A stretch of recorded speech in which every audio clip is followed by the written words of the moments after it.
talk about. The other object thing I thought we could talk about was politics and the history, like of how did when you were young, do you remember politics in your life? I do. I remember politics basically because my family comes from. Would you say we have a history of politics, or we have politicians? We've had politicians in my family. What would be the correct way to say Your that? family has been political. They have a history of being involved in politics. Okay, because everybody has a history of politics. Right. So we actually do have political ties. And it goes, actually, these are huge political ties because my grandfather's cousin in Guatemala was president of Guatemala in 1974. Now, this is something I only learned like 2 years ago. Okay. Who is he related to us? How? He is grandma's dad. My grandma? Yeah, your grandma. My grandfather, or my great-grandfather, was the president of Guatemala? His cousin. His cousin. Correct. And I'm sorry, I think it was 1974. So, Presidente Arana. Well, you know what? Why don't you Google it and make sure, because I don't want to put the incorrect information out there. I'm not Googling it. We're just going to go with the truth as you see it. Well, the truth is that my grandfather's cousin was president of Guatemala in the early 70s. So, people who are presidents are usually well-to-do, like the families are usually of some high class or stature. I didn't have any idea that our family was anything like that at any point. Were we like that? Was our side of the family like that? My grandmother's side of the family was. My mother's side of the family was at one point. However, when political parties change after their tenure is up, you don't have always the same success or power as you did at one point. Guatemala has always been recently like very unstable, and as politics change, things get overturned, right? Yes. There's a lot of turmoil. So things but could get flipped. That's pretty much everywhere. Well, not in most established countries. Right now we're going to go through the midst of that. Well, as a matter of fact, tomorrow we're going to experience a transition of power from the Democratic Party to the Republican Party, and the whole world, not just the country, knows the outcome of the democracy that was I don't want to say taken or established. now we're not getting political in this No, episode. we're not. This is the welcome back after some time off, after our hiatus. This is our jumping back in, but like, because it is a political time.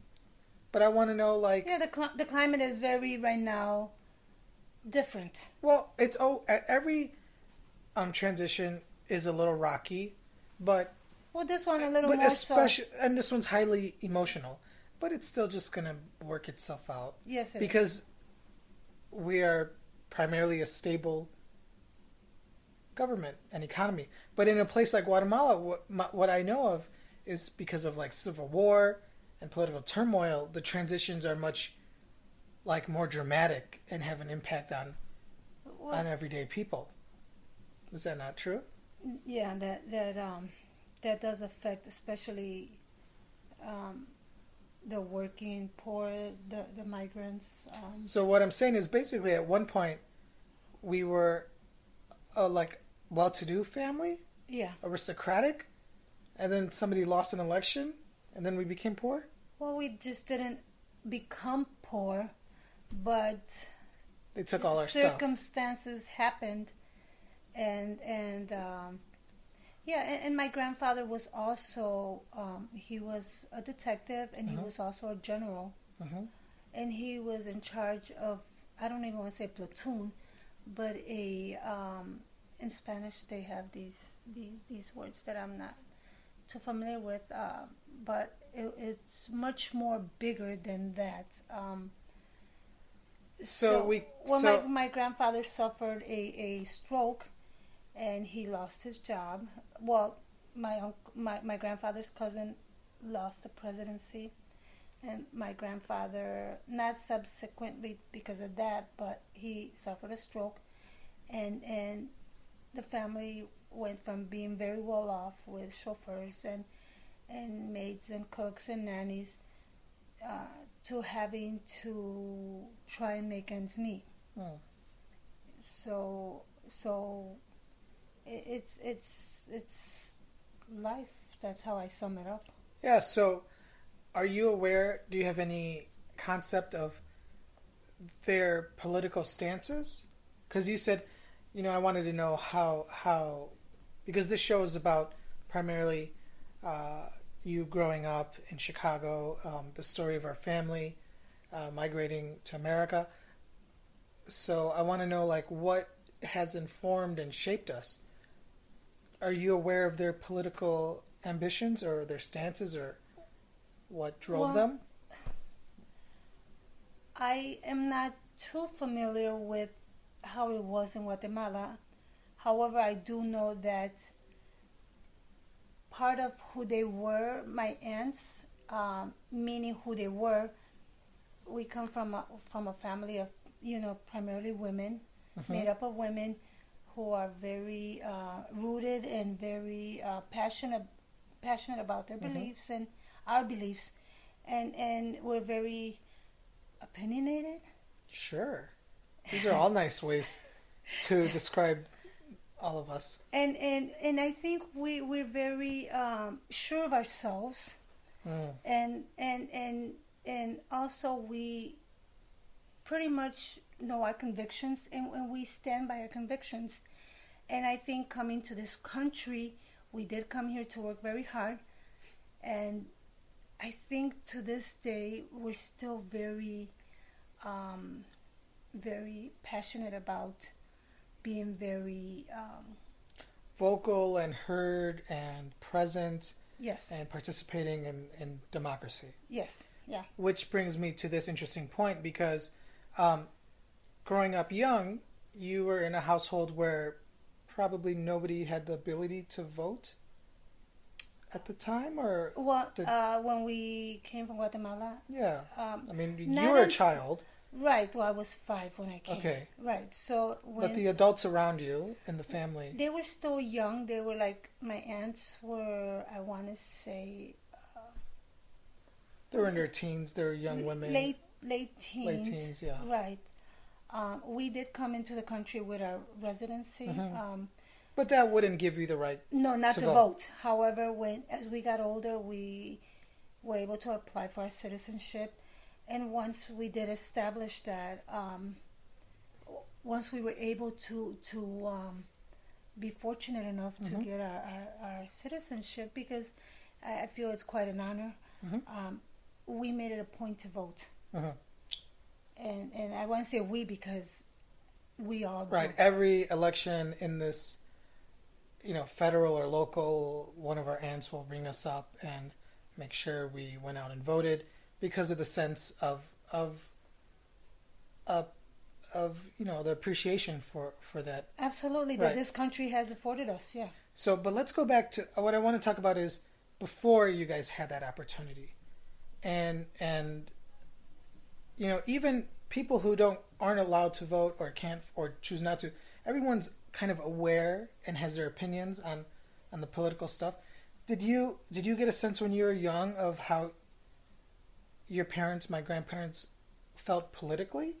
I did, especially my aunts, because it was so exciting to hear my aunts have conversations of major political, how would you refer to them, as powerful heads of state from all over the world. They talked about Mussolini, they talked about Castro, they talked about who was the German, at that time, who was it? Hitler, and to hear my aunts and my mom engage in conversations. Not so much my mom, but I remember more so my dad. Not my dad either, but my aunts. They had heated discussions, and it was just it was overwhelming, and it was powerful to hear them speak. Even though we would wake up like Saturday mornings, listen to music. Grandma would be making black beans. Well, we love black beans, remember? Yeah, you had to love them because that's all you had. So Grandma would be preparing. Grandma was preparing the beans, and my aunts would listen to music. We played 45s or LPs, long plays. Is that what they call it? LPs, right? Yeah. LP is long play. Long play, EP right. is extended play. Oh, I did not know that. There you go. Oh my gosh. And after listening to music for a while, we would start talking about maybe fashion. Not so much fashion, but just about stuff that was going on daily, or who was in office, or situations that occurred in the city. Because I think at the time it was Mayor Daley, the father, who was in charge. Okay, the Senior Daley. Senior Daley. And I still remember when he passed away in 1976. I was with Grandpa at the doctor's office. And I remember seeing on TV, breaking news, Senior Daley had passed. But wait, I still remember that because you know how they always say, "Where were you when this happened?" He had was it a heart attack or something? I think it was something like that. But did you know immediately at that moment he died? How much time before he's rushed to the hospital to now? Well, I don't know because I don't remember they were giving they gave that kind of detailed information. Or I mean, maybe you didn't know it. I didn't because know it. With a lot of Kennedy, right? Everyone knows he was shot, and then later, an hour or two, then they said dead. he was dead. He had passed. So that's how you heard it, right? And we were at the doctor's office, Dr. Zabaleta Garcia. He's right there on Chicago and Wood. He's still there? No, but you know what? The doctor's office is still there. I don't know if who's in there. I don't know. You should go in Monday morning. But it still says Zabaleta Garcia. The on the outside. Yeah, Dr. Zabaleta, not Garcia. Zabaleta, Dr. Zabaleta. Okay. It's still on Chicago, and the cross street is Wood. Okay. I still remember. But anyway. So something like that. Because I know the aunts, and I've known how they are politically. I could just assume that my grandma was not... She kind of maybe wasn't afforded the chance. Maybe the aunts were afforded more of a chance to be politically interested because they came in... Right, but I also think my mom was also, I don't want to say that was not her niche, but I think she was more reserved with her opinion. Okay. And that's okay too. However, I feel like the rest of my family, my aunts, and now I see it in my cousins and my sisters, we are more vocal. So we could throw all of these women into the liberal camp. I think that's safe to say, yeah, right? Yeah. How about my grandfather? How about your dad? Was he? Do you have any sense of how he was about politics? Kinds of things like that. Yeah. You know what? I don't. However, I know. And just the other day when I went to visit him at the nursing home. Because I kept on asking him questions about so much stuff. I always use the word generically stuff. But about how it was when he was growing up. And what did he enjoy doing on his time off and so on. And he said to me, "Oh my God, you haven't changed. You always ask me all these questions." And I said, because I want to know. I want to know who you are. I want to know where we come from. And then he said, "Is that going to change in your life, or how I am towards you, or how you are towards me?" And I said, "It's not going to change it, but it's definitely going to enhance it, I think, or make me, I think, maybe a stronger person." I don't know if that would be... a more aware person of who you are. Yeah. It's safe to say, I yeah. think. But no, I don't... my dad was never really... politically inclined, although when he was being interviewed about 2 months ago by the caseworker to see how he was cognitively. Mm-hmm. They asked him, "Do you know who the president is?" And he said, "Yes, it's Mr. Barack Obama." Mm-hmm. You know, and just hearing him address him that way, it was overwhelming. I can't remember last time somebody has said Mr. Barack Obama. They always say Obama because or the president. well, but my dad gave him this distinction, obviously, that he because he's our president and he deserves, and we know who he is. You know. well, now you're getting all emotional, political again. Just told you don't get political on today's happy episode. But we don't call him Mr. Obama because his title is president or Mr. President. or Mr. President. But he said Mr. Barack Obama. The question was, do you know who our president is? And he said Mr. Barack Obama. He just didn't say Obama or Barack Obama. You know? Okay. So he is in tune with world affairs, but I don't think he was much of a. Yeah, I just in my head I just don't picture them being that way, particularly. Who? My grandparents being not political or holding it, or kind of just not always having to give their opinion on stuff. And I wonder because he worked in a factory, the Zenith factory, old Zenith factory in Chicago. Right. And I wonder about how that plays into it when you're coming into this country and you're trying to fit in, and you're trying to match your peers, and want to assimilate is to kind of gain some of other people's values and kind of try to share them. I wonder how that I don't think my parents, my mom and dad, were very inclined to assimilate. Okay. Even though people, I guess they do, because we were very, in a sense, traditional at home. Mm-hmm. Meaning we had many of the same habits we had from Guatemala here in the States. So I don't think that was ever lost. And to this day, we're still the same. Not just my parents, but I think my aunts as well. Because when you go to our home, we still have the, what do you call, almanac or calendar on the wall. Everybody has one up. You know? Calendar? Yeah, is it calendar or almanac? Almanaque? Almanac is a book, like a... But we call it almanaque. Okay, maybe it's different. Yeah, but it's calendar where you have the months, you know. Yeah. The days of the week, the calendar. Let me help you out there.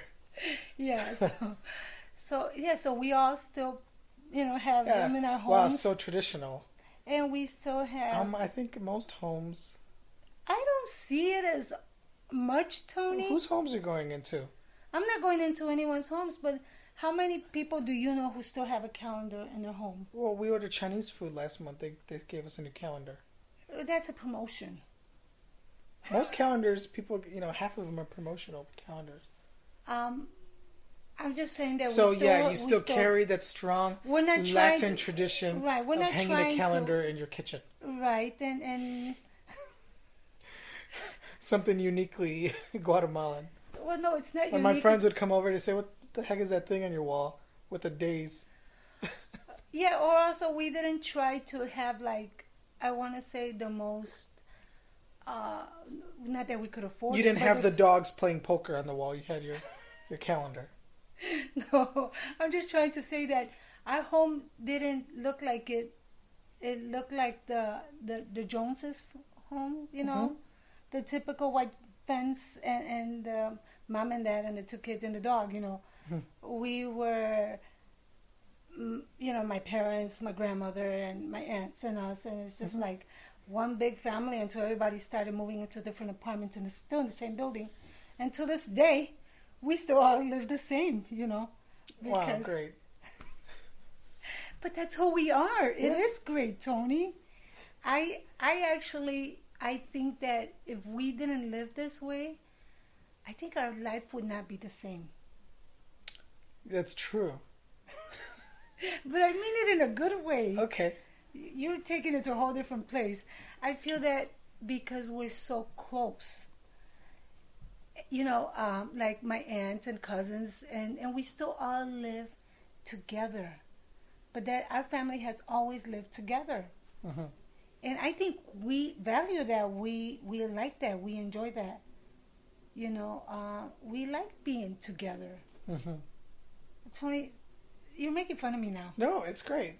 No, That's it's good. not. Now you sound sarcastic. So, when you were a young adult or teenager, was there something was there a moment you remember where you felt like politically motivated, or when you were first able to vote at some point? Well, I think was there something? that's a good question. I think that's what was exciting for me was volunteering with my aunt Gladys at a spaghetti fundraiser for the late Mayor Harold Washington. Mm-hmm. So that was powerful. Yeah, and it was good to see, and it was awesome to see the community come together and help elect someone who we believed in. So a spaghetti fundraiser literally means like a spaghetti cooking yes thing? Yeah, it literally does, because there were people cooking spaghetti to raise money for the campaign. I don't know if I was young at the time, but not that young though. I think I was like maybe 18. Mm-hmm. Not too young, but I didn't know the extent of how much money a politician would have to run the campaign, or maybe this is when they need the constituents to come together. Mm-hmm. If they have this much money, this will be matched or what have you, whatever. But for me, I think those were like the very early beginnings of seeing my family involved Mm-hmm. and wanting to be a part of it. Mm-hmm. How about yourself? That's still, I think most people probably gain their views from their families. So, you could throw me and Julie into that liberal bag also. And it was interesting because when I came of voting age, I think the first election I voted for was W. Bush's second term. Okay. So in that case, I had voted for the losing party. Okay. And that was really that kind of took me back. Okay. And kind of, derailed me politically. So at that point, I was kind of upset and disillusioned. Then I started reading all those, Che Guevara books and stuff, and okay, growing my hair out. Yeah. But that was just a phase. Okay. So I think Obama, as a Chicagoan, a transplant Chicagoan, helped to remotivate me. Okay. And stuff, and get me excited. Did I ever tell you that Dear Gladys knew President Obama? Mom, we both know this story. Oh. You're pretending I don't for the podcast. I don't remember if I told you. We all know that. Oh, okay. Where they took an organizing class together, I think at Mundelein College, and he came over and to study with her, and they had beans. Yeah, she made beans for him. Yeah. Well, she had beans. She didn't make them for him. Okay. Because you always have a pot of beans at home. Mm-hmm. Like right now, we have a pot of beans. Mm-hmm. Julie made those. Are you going to invite Julie President-elect Trump to have some beans? I don't know if he likes beans. I don't know if he's a bean guy. Yeah. Not black beans, maybe navy beans or brown beans, but I don't know if he would like black beans. Do you think he would like black beans? He loves all the beans. They're all terrific. I'm not going to get into their impressions because we'll just wrap it up. Come on. No, we're not doing it. Come on, please. No, but this isn't a political episode. This is well, this sort of was a political. Yeah, but not in a way. This is inclusive. This is about how does everyone get their feelings. How did you become the person you are? Why are you a liberal person? Where did that come from? Oh, I guess it comes from our family who, emigrated here and who were able to take advantage of all the opportunities afforded to us. So there's a deep sense of appreciation for that. Whereas it makes it, that makes a lot of sense where people who have been here longer with longer histories might feel a little slighted about, all the opportunities you did get. You know? Yeah. When people have their roots here for so long and they're told, you know, you follow this path, you're guaranteed this, and then they don't get that. And then, you know, they look around and they see their life has turned up, their world has turned upside down. And, Yeah.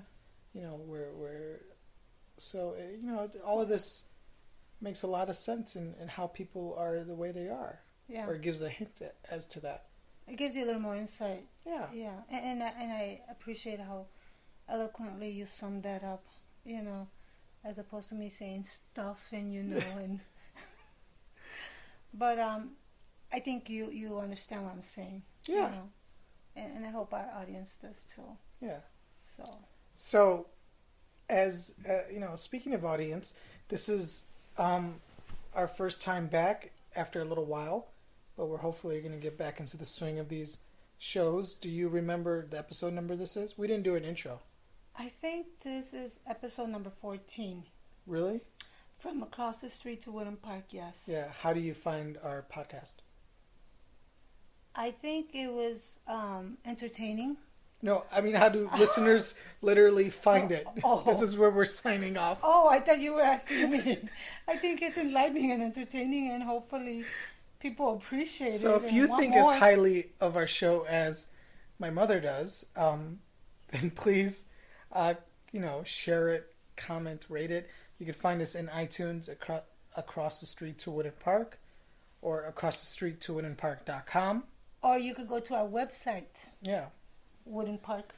That's across the street to Woodland Park. I literally just said you.